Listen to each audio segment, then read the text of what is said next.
This video is brought to you by Squarespace. Help! Help! Released 60 years ago this summer, Help arrived at the very peak of Beatlemania. But it was far more than just another standard Beatles pop album. It marked a turning point, not only in how it was recorded, but in the instruments, arrangements, and outside influences that shaped its songs. I'm Andrew from Parlogram, and in this video we'll dive deep into this album, the songs, the sessions, the cover, and the sound, to discover whether Help was simply a Beatlemania cash-in or one of the most crucial turning points in their story. Help me.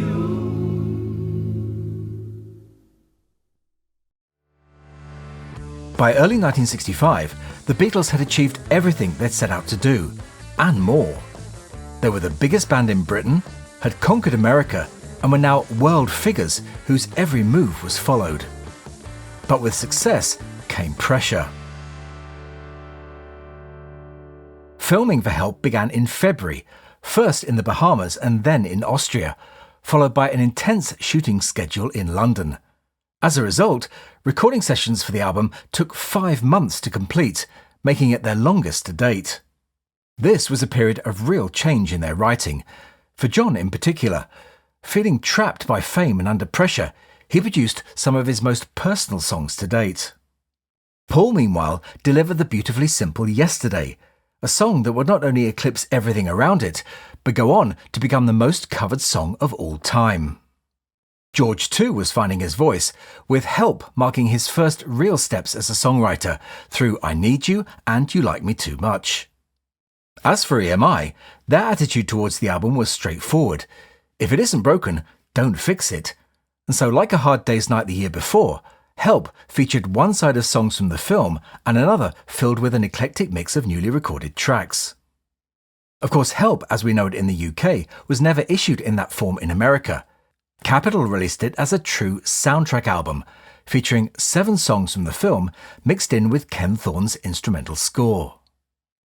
The remaining songs from side 2 of the UK LP were scattered across other US releases.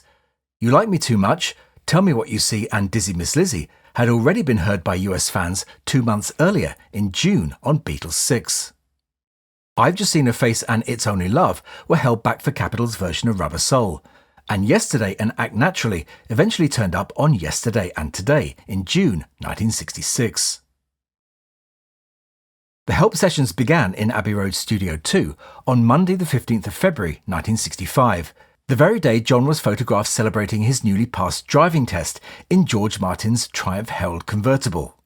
During those sessions, they not only recorded the 14 tracks for the UK album, but also the single Ticket to Ride and its B-side, Yes It Is. They were now making full use of Abbey Road's newly introduced 4-track recording system, which let them rehearse and polish the backing track to their satisfaction before adding the vocals. For the first time, they also used what were called reduction mixes, combining several tracks down into one, a process that freed up extra space for new overdubs and allowed them to layer the music in ways that hadn't been possible before. So with all that in mind, let's now go through this album track by track and find out the stories behind the songs.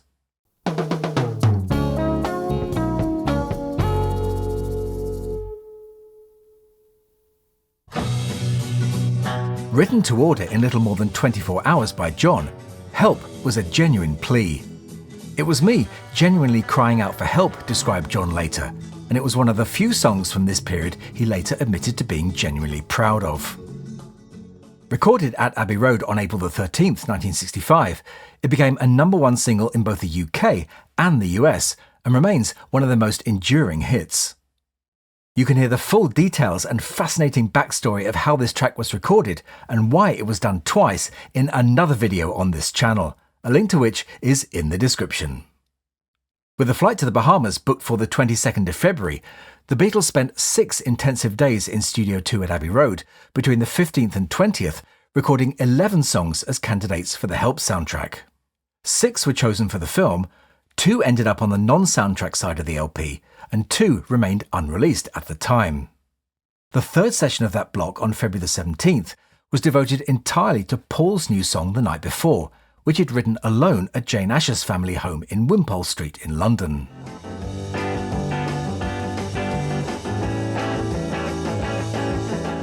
Musical rivalry between Paul and John was always intense.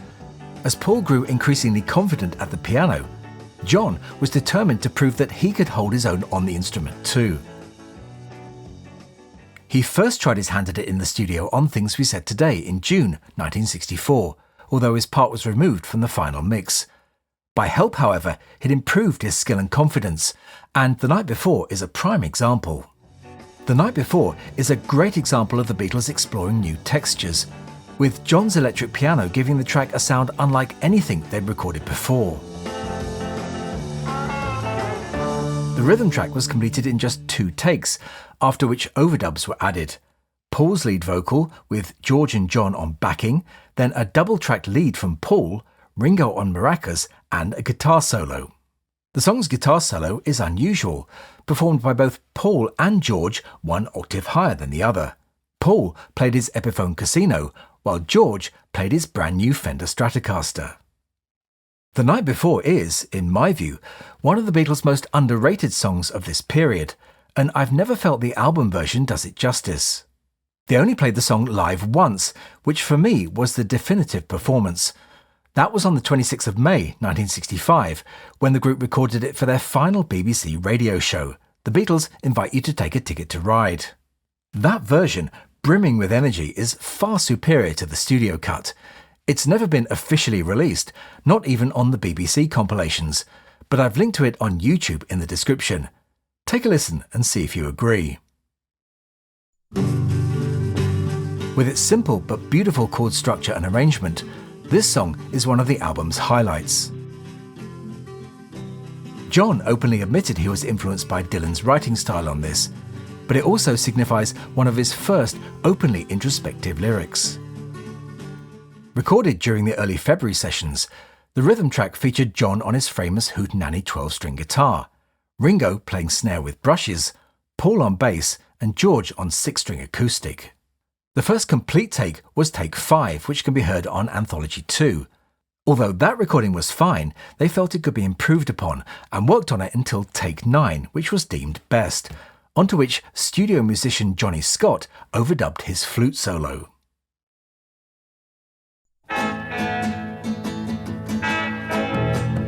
George's I Need You was only his second composition to make it onto a Beatles LP, and the first that felt fully developed. The backing track was completed in 5 takes at the end of their first session back in the studio on February the 15th, during which they'd started and completed Ticket to Ride and begun Another Girl. The vocals were added the following day, along with an overdub that utilised a foot-controlled volume pedal connected to George's guitar, which he also used on John's Yes It Is, recorded later that same day. And it's George's clever use of that volume pedal that brings this song to life, and was a gentle but essential step forward for him as a songwriter. Coo, what funny-looking flowers! Look out! Those are man-eating plants! Don't feel hurt, Ringo. Perhaps they just aren't hungry. Oh, but we are. And here comes some food for thought. If you need help getting your business online, this video sponsor Squarespace has all the answers. As the world's leading website design platform, Squarespace offers all you need to turn your business dreams into reality. As well as helping you create a stylish, professional-looking website that works perfectly on every device, Squarespace Domains can assist you in finding the best name for your business. Their integrated SEO tools also mean that you will appear more often in search results. Adding Acuity scheduling to your website gives you everything you need to manage appointments, accept payments, send automatic reminders, and more, all in one place. So whether you're selling online courses, memberships, merch, or just blogging about your passion, Squarespace can help make your online business a success. To find out how Squarespace can help you, check out squarespace.com for a free trial. And when you're ready to launch, go to squarespace.com/parlogram to save 10% off your first purchase of a website or domain. For I have got another girl. Written by Paul while on holiday in Tunisia in early February 1965, Another Girl is as straightforward a slice of mid-60s pop as you'll find. Little more than filler on the album perhaps, but it fits the film perfectly. Recorded on the same day as Ticket to Ride, it comprises Paul on bass, John on electric rhythm guitar, George on acoustic rhythm guitar, and Ringo on drums. Employing the new recording technique now being used at Abbey Road, the group had rehearsed the song repeatedly with the tape rolling, then spooled it back to record over the rehearsals, unfortunately wiping any work-in-progress recordings. This resulted in just a single take of the rhythm track surviving, which became the part onto which Paul overdubbed his lead vocals. As a finishing touch, George added a guitar flourish at the end of the song on his Gretsch Tennessean, which needed 10 edit pieces to get right. However, Paul had other ideas when they returned to the song the following day. At around 4 p.m. that day, after the group had finished I Need You, Paul picked up his Epiphone Casino and overdubbed lead guitar parts throughout Another Girl, including the section George had laboured over the day before, effectively sidelining George for this track. Although not one of the album's highlights musically, it is significant as an early example of Paul taking on multiple instrumental roles.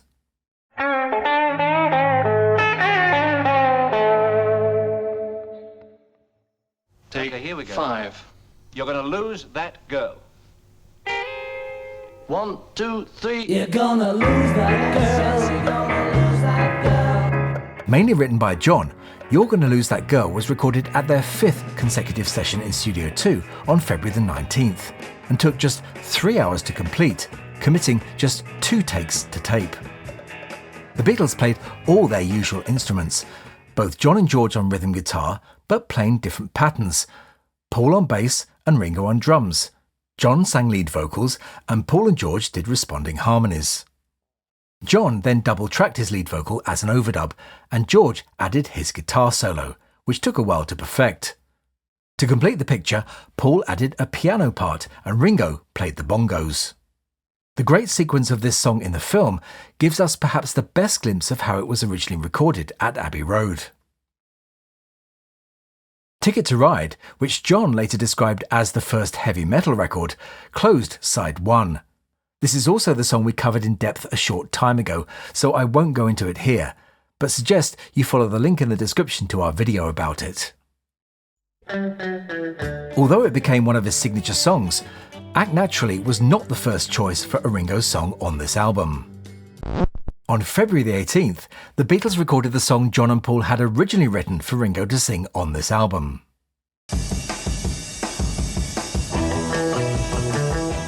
Just one take of the rhythm track of If You've Got Trouble was recorded, with Ringo double-tracking his vocals, John and Paul adding subtle background vocals, and George contributing a guitar solo.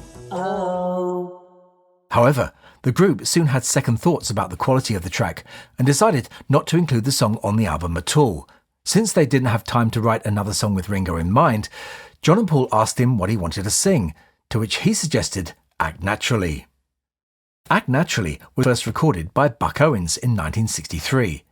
The Beatles cut their version on the 17th of June in just over 90 minutes. The song went on to replace I Wanna Be Your Man as Ringo's solo spotlight in concerts, remaining in the set until the end of their touring days.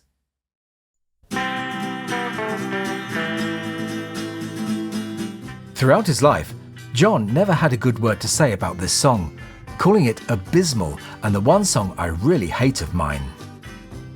Recorded in a 3-hour session on June the 15th, the backing comprised both John and George on acoustic guitars, Paul on bass and Ringo on drums, while John sang his lead vocals.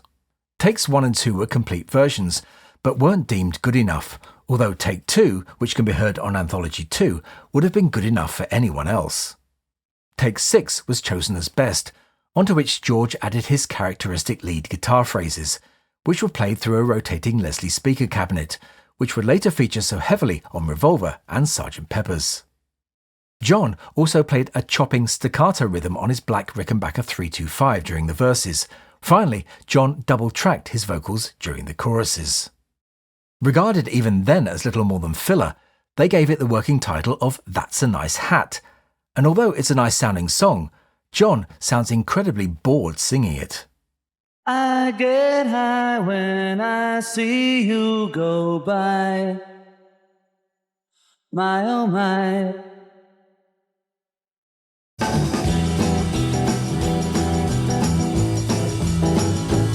Generally regarded as one of the weakest tracks on the album, George's second song was recorded on February the 17th, during a session that had already produced the night before. Take 8 was marked as best, and featured Paul on piano during the introduction of the song only, after which he switched to bass guitar for the rest of the song. Track 3 included John on a pianette, the same one he'd played on the night before, earlier that day. Its tremolo effect can be heard clearly on the introduction, which ends with an audible click as the tremolo effect was turned off.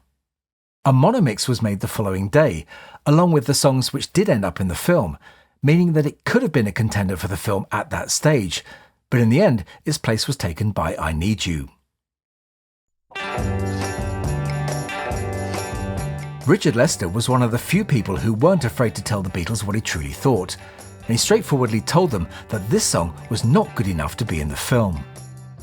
Recorded on February the 18th, the backing track consisted of Paul on bass, Ringo on drums, John on his Fender Stratocaster, and George on guiro, an Afro-Cuban rhythm instrument which looks like a grooved cylinder that is rubbed with a stick. Paul then overdubbed a short passage on the pianette on the bridge sections and at the very end of the song. Paul then double-tracked his lead vocal, Ringo played tambourine, and George played claves.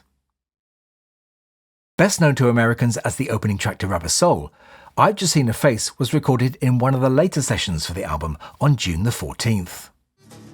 This 100% Paul-written song featured an all-acoustic lineup. The rhythm track was completed in 6 takes, onto which overdubs were added, which included Paul doubling his jangly introductory lead part on his Epiphone Texan acoustic guitar. He also harmonised during the last verse, and although this was left out of the final mix, you can hear bits of the harmony part in the right channel of the stereo mix. Originally regarded as little more than filler on this album, it was elevated in status when Dave Dexter Jr. at Capitol put it at the start of Rubber Soul, giving the illusion that it was an acoustic album. The origins of Yesterday are well known to fans, especially as Paul himself loves to tell the story of how he woke up with the melody in his head and initially called it Scrambled Eggs. Recorded on June the 14th, just half an hour after his screaming vocal on I'm Down, it was completed in just 2 takes by only Paul on acoustic guitar and vocals. The string quartet was recorded 3 days later on June the 17th. Released as a single in the US at the time, Yesterday became a phenomenon and remains the most covered song in history. Today, it's difficult to imagine how radical it sounded in 1965, but it marked a huge step forward for Paul as a songwriter and for pop music in general. Recorded during the same session as Bad Boy, which Capitol needed to complete Beatles 6, Dizzy Miss Lizzy was the final 50s era rock and roll cover the Beatles recorded. In fact, apart from Maggie May on Let It Be, it was the final cover version they ever recorded. Both this song and Bad Boy were recorded after a long day of filming on May the 10th in a 3.5-hour session, which ran from 8 p.m. to 11:30 p.m. Take 2 was considered best at this point, after which they moved on and quickly completed Bad Boy. They then returned to Dizzy Miss Lizzy, convinced they could improve it, though in truth it was probably a step too far. John, worn out from a full day of filming and recording, snapped at George Martin when told his vocal was not exciting enough, retorting that he should come and sing it himself. On take 7, the song was deemed satisfactory enough for overdubs. John overdubbed himself playing a Hammond organ, George overdubbed his lead guitar phrase throughout the song, and Ringo added cowbell. Even with these overdubs, only 3 of the available 4 tracks on the tape were filled, and by 11:30 that evening, everyone had had enough, and they called it a day. Another song that means a lot was also written for this album, but they couldn't get it to work in the studio. If you'd like to know the full story of that, yep, you guessed it, check out the link to our video about it in the description.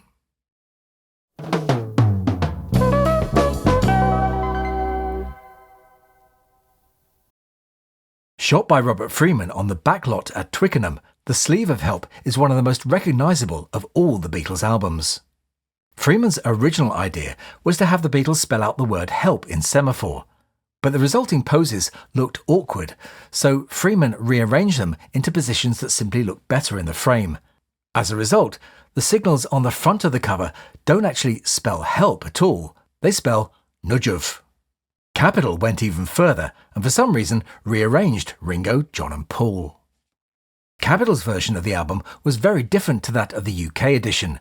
It was, like A Hard Day's Night before it, devised as a soundtrack album. As a result, it featured only 7 songs from the film, plus incidental music by Ken Thorne. If you'd like to find out more about that album, check out the video we made about it some time ago. There's a link to that in the description. Unlike their earlier albums, the cover design in other countries around the world stayed fairly close to that of the UK cover.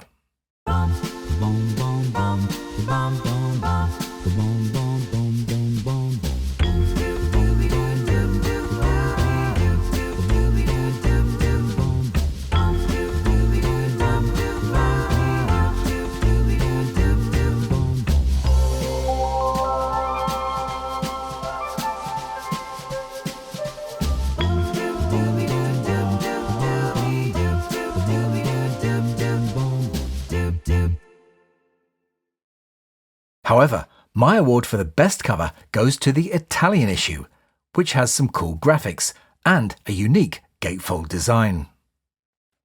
Unfortunately, like Beatles for Sale, Help in its original mono format sounds rather flat and lifeless, with many preferring the clearer, less congested stereo mix. However, mono is the only way to go for me for Ticket to Ride and Yesterday. George Martin remixed it in stereo in 1987 for the CD issue, although the original 1965 stereo mix was issued in the mono box in 2009. Let me know which mix you prefer in the comments. When Help was released in the UK on August 6, 1965, it went straight to number 1, staying there for 9 weeks, and it sold 500,000 within the first 2 weeks. The British music press were quick to spot the changes. There's a new seriousness in the Beatles songs, reported Melody Maker in April 1965, while reviewers praised the acoustic textures of You've Got to Hide Your Love Away and the sophistication of Yesterday. Yet most of the others still saw them as a pop group churning out hits for a summer film. This tension between image and reality, between Beatlemania on the screen and the maturing songwriters in the studio, makes Help such a fascinating album. However, its reputation today is more complex, often overshadowed by the film or dismissed as a transitional record. But to listen again now is to hear the Beatles stretching, growing, and hinting at the more ambitious albums to come. For me, Help is more transitionary than Rubber Soul, and one of the most fascinating albums in their catalogue. It may not always get the recognition of Rubber Soul or Revolver, but without Help, those albums couldn't have happened. If you haven't played your copy in a while, I highly recommend digging it out, putting it on, and listening to it with fresh ears. When you do, let me know your thoughts and memories in the comments. I promise I do read every single one. Before I go, I just want to say a huge thank you to everyone who's recently subscribed to the channel. Your support means so much, and it's what allows me to continue exploring Beatles history in depth. We're getting closer each week to that 100,000 milestone, and I couldn't do it without you. I'll be back next week with something else, but I'm done for this one, so I'll say bye for now, and thanks for watching.